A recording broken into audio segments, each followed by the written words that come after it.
So, what do you need to sew this vest? Two fabrics, snap fasteners, bias tape, and all your basics like thread.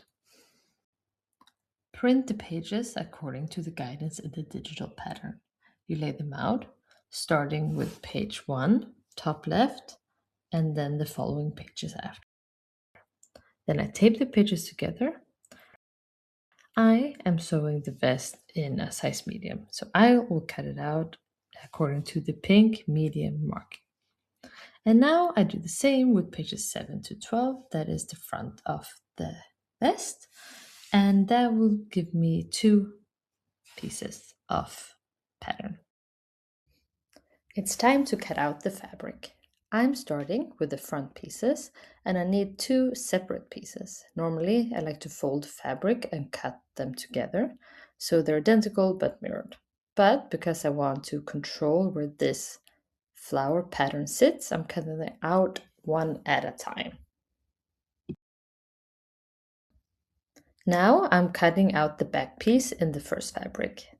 This is cut as one piece, so I'm folding the fabric and placing the pattern with the straight edge along the fold. That way, the back comes out as one single piece. And I do the same with fabric number 2. So now I have 2 back pieces and 4 front pieces, and we're ready to start sewing. I usually recommend zigzagging or overlocking the raw edges before starting. It's not essential for this project because the seams will be hidden, but it does make the garment more durable in the long run. Now we're sewing the first seams. Sew the front and back pieces together at the shoulders and the sides, with the right sides facing each other. Do this for both fabrics so you end up with 2 vest-shaped pieces. Next, we're going to sew the 2 pieces together. We'll add bias tape later, but this step helps secure the layers and make those next steps easier. Place the 2 vests wrong side together and pin them in place. Then sew all around the edges. Use a very small seam allowance since we don't want this seam to show later. If they don't match perfectly, you can trim the edges slightly so they line up.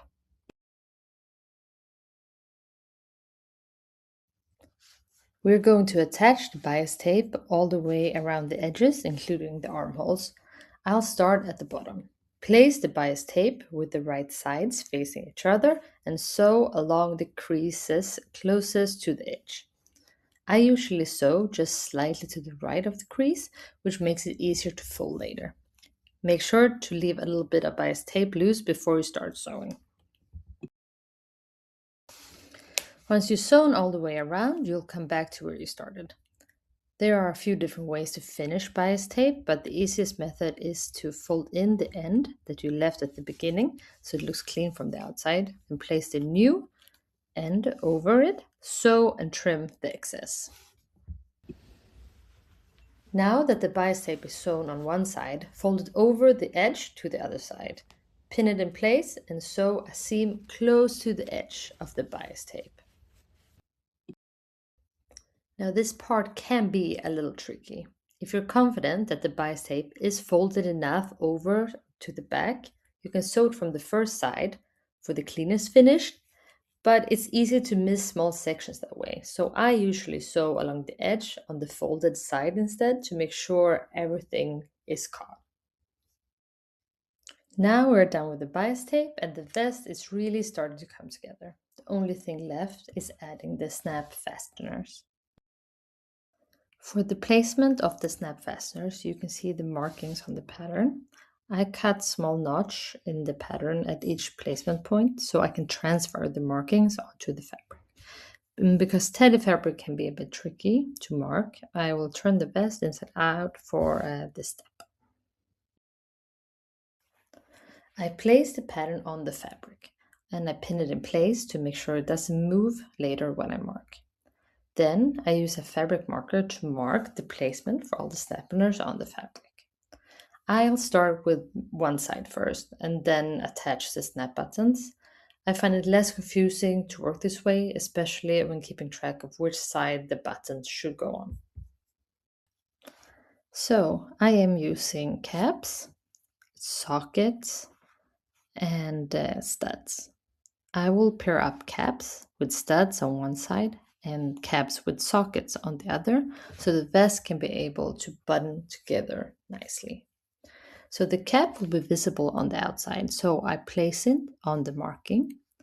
You can use a small tool to help push it through the fabric, but it's not necessary.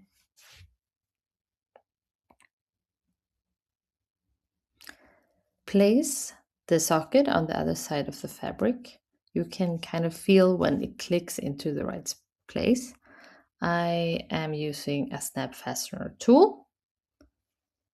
There are different types, so just make sure you're using the right molds so you don't damage it. Place the tool, check the no fabric card, and just press. And yeah, that's it. Repeat for the remaining snap fasteners. Now we do the other side. I find it easier to mark directly on this fabric instead of the teddy. So I just turn the pattern piece to match the left side and mark the placement there. Remember that the studs need to face up. So the lines with the sockets and the cap goes on the teddy side. And again, attach the 4 snap fasteners.